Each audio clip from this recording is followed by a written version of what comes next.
Hey guys, Mike the Vike here, back for yet another video. Today we have an extremely special upload for you. You might remember I did a video with Lone and MikeJones, I think like a couple months ago. Well, they've been working on a new project since then, and it's just phenomenal. Here's a quick tour of the map that they made and kind of my first impressions of the thing. Anyway, I don't want to blabber on too much, but thank you for watching, and I hope you enjoy it. Oh wait, so hold up. I'm in. What happens that? Oh my god. I'm already amazed, dude. Like, holy crap, dude. Oh my god. Sorry, I'm already freaking out. Imagine if Neil Armstrong, that was his first words when he stepped on a movie. Alright, so what is this thing on the bottom? O2 tank, okay. Man, I can't believe how official this feels. Like, do you know what I mean? Like, there's a description, there's a title. What? If you look at if you grab your hazmat suit and flip it around on your player model, if you look at the back of your player model, you'll be able to see. Sorry, I didn't even know you could do that. I'm sorry to say that's the whole. I didn't know you could even do that. Damn, dude. Wait. So you move around using WASD.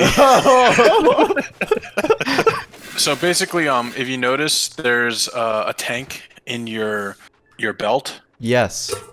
So this tank, what it does is it basically supplies you oxygen when you're outside of your base and when you're not inside a biodome. Okay. So while you're out in the actual environment, you have to have a hazmat on or a biosuit, and you have to have a tank on. Got it. The tanks can be upgraded. If you run up here, there's a little green glowing light. Okay, so this is the refill stations. Mm-hmm. They're basically all throughout the map. If you hit E on them, it refills all of your oxygen tanks. Oh, I see you. Okay, I didn't see the bottom left. That confused me. Cool. And then inside here, as you can tell, there's two tanks available. One is max capacity tank and a high capacity tank. Neat. We sell those at all oxygen refill stations, so players can get more time on their tanks. Yeah. It's kind of creating a whole new gear set. Yeah. And so you'll have your, environment gear set, and then you'll have your standard gear sets. Amazing. That is incredible. And I can't believe how, once again, like, this looks vanilla. You know what I mean? You did such a good job making this thing look real. We try to make this seem like it's almost meant to be in Rust. Totally. As close as we can. We've even gone to the lengths of customizing every single junk pile and on the entire street around the entire map. I was noticing that, yeah. Yeah, so some of these are like broken refill stations. There's a large rover. There's small rovers. There's satellites. Wow, I didn't even notice that. Man, that's brilliant. Just like that's so the depth to that is that's incredible. Your vape sounds like the breathing thing, dude. I'm gonna spawn in a gun just so I don't have to deal with those. Or wait. Do guns work out here? Yeah. Okay. They do. However, since you mentioned that, we also have modified a lot of the weapons that you would typically use outside to not. So like torches, flamethrowers are blacklisted. So anything that would typically require oxygen has to be placed within a base or even a biodome. So that's interesting. All throughout the map, we added billboards. Oh. Some basically, give tips and tricks. Some are shameless plugs, but we have them all around the map. Oh my god. They also serve as junk piles for players. Man, that is brilliant. I can't believe that. Once again, feels part of the game. Feels like official server. I'll show you, if you want to spawn in a supply drop and drop it down, Hang on we'll show you our supply drop system. Wow. So that's like it entering the atmosphere or whatever. That's like the theory. Yeah, because we couldn't have planes because there's no lift. Yeah. Because of the oxygen. So what we did is we created this system for drops to come in. Man, that is slick. One big variance about this map versus like a procedural map, and this is going to be probably quite game-changing for a lot of Rust players, is the fact that a lot of stuff is biodomed off, which we'll show you, but it's going to change how you farm, because out here where we're at currently, this is where you'd get all of your stone, sulfur, and metal. Yep. Just as you would trees on a procedural map. But out in the domes is where you're going to get all the other core components like animal fat, trees, stuff like that. So a lot of the monuments we've included into those biodomes, but also we've made custom ones out here to replace some of those smaller ones like gas station or supermarket. I see. And this being one of them, you can go in here and you can see that we have a recycler, a few crates, Oh, just the generic starter loot type of stuff. nice. And how long did this take you to make, by the way? The map, like, from idea to where we are now, how long did that take? It's taken us a little while. I would say probably about a month now. Wow. It's been going because we've both been honestly nonstop 100% on this project Yeah. since we started. Like hands down, just working on it every day. Incredible. So this is one of the 4 biodomes. This is the largest size one. Okay. So as you can tell, there's an airlock, so you have to wait for that door to begin shutting before this one can open. Yeah. And once you're inside, you are welcomed to Oof. the plush forest of rust with animals Yeah. everywhere. Damn, they are everywhere right now. There's a biodome, or the actual sphere, and another one, but this one has sewer branch. This one has a few substations. In here? Just in here. If you fly up, you can see.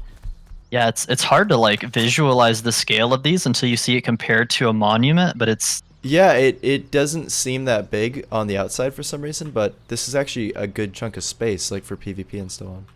we both kind of theorize it's gonna set this a little bit different. Is we feel like people are gonna gravitate towards these, and these are gonna be basically the hot spots, Yeah. like the PvP zones. Yep. Maybe not, but So this is like this is outpost. Pretty much. So this is basically we combined bandit camp and outpost into one area. Mm-hmm. So this is where players will be able to come and they'll have the opportunity to buy certain things, recyclers here, and other things that you would find at various camps. Okay. Man, the rovers. Are there any of them that are drivable? Because that's just like gorgeous.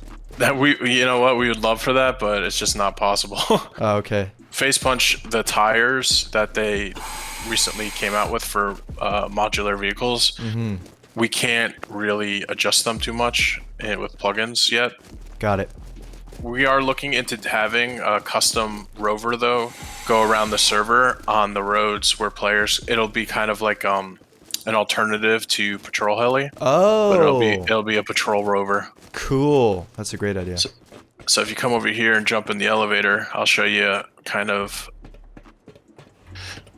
Oh, damn. Oh, man, dude. Zoom in. Holy crap. So yeah, this is the space elevator, and this takes you up here, and this is kind of a place where players can buy new biosuits. Oh, man. They can buy, they can play, the roulette wheel, which we've kind of Whoa. upgraded to give it a more high-tech look. Yeah, totally. This So, looks. yeah, This is like Fallout New Vegas now. This area. That's what that reminds me of. Yeah, that's kind of like Fallout was definitely a huge inspiration for us.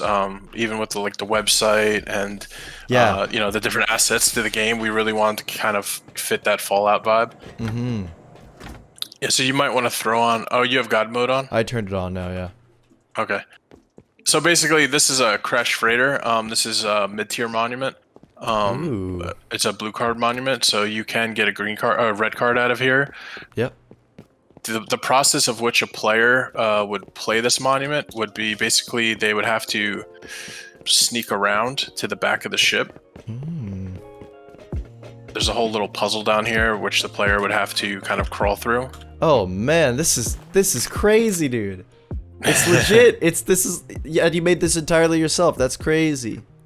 And this is how you get to this part of the ship. Wow. So good. And this is where the NPCs are. I hear him. Ooh, gun room. That looks badass. Holy crap. Yeah, it's a little armory. Oh my god. Is that ever lootable? Can anyone get in there?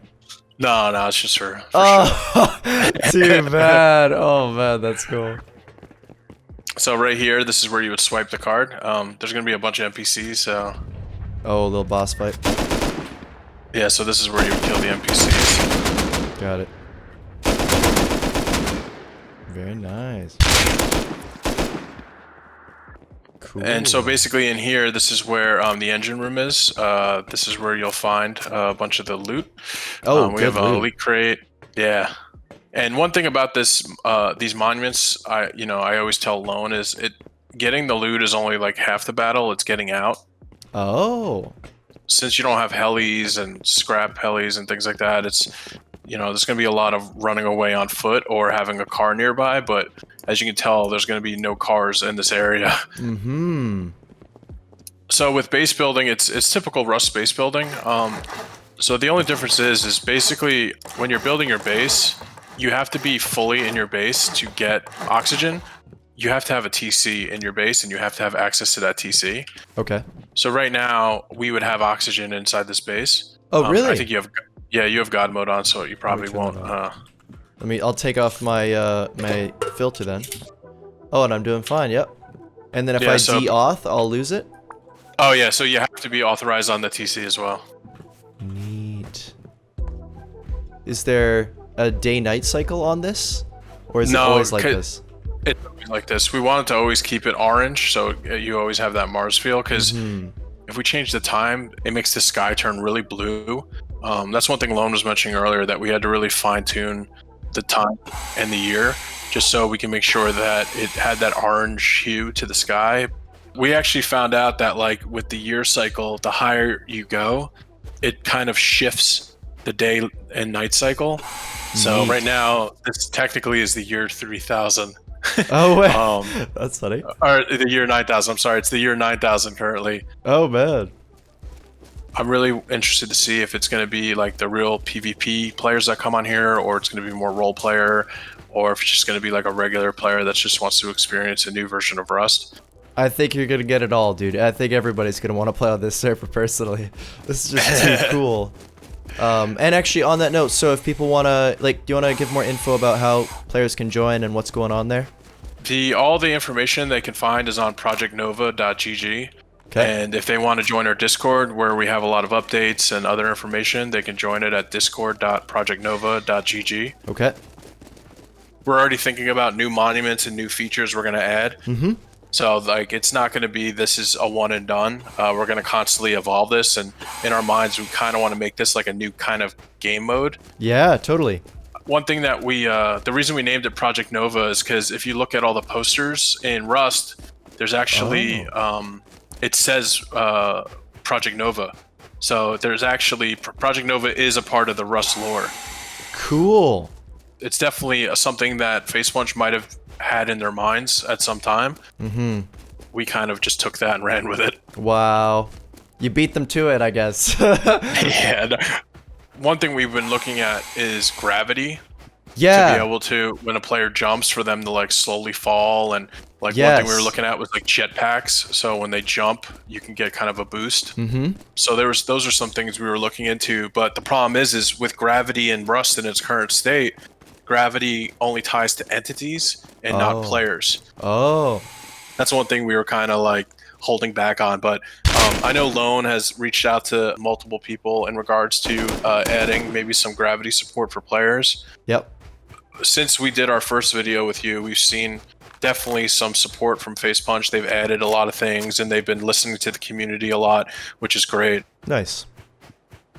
Well, I am just unbelievably impressed at what Lone and MikeJones have done here. This is incredible. Phenomenal that this is working so smoothly. This is completely believable. It's not like something where it's, you can convince yourself that it's on Mars. Nah, none of that. This feels like you're on Mars. This feels like a vanilla, official Facepunch thing, but it's not. This was made mostly by 2 people in a month. I think that that's just crazy, and I'm, again, unbelievably impressed. I'm sure it'll happen, but man, it would be just fantastic if the devs actually supported these guys, and even the gravity and the rovers. That would be just so cool to see. Anyways, like Mike was saying, if you do want to join the server, definitely check the info down below. This is just going to be an incredible experience, I've got no doubt about it. If you enjoyed the video, don't forget to press that like button, guys. Helps a lot. Thank you so much for watching, and I'll see you in the next video.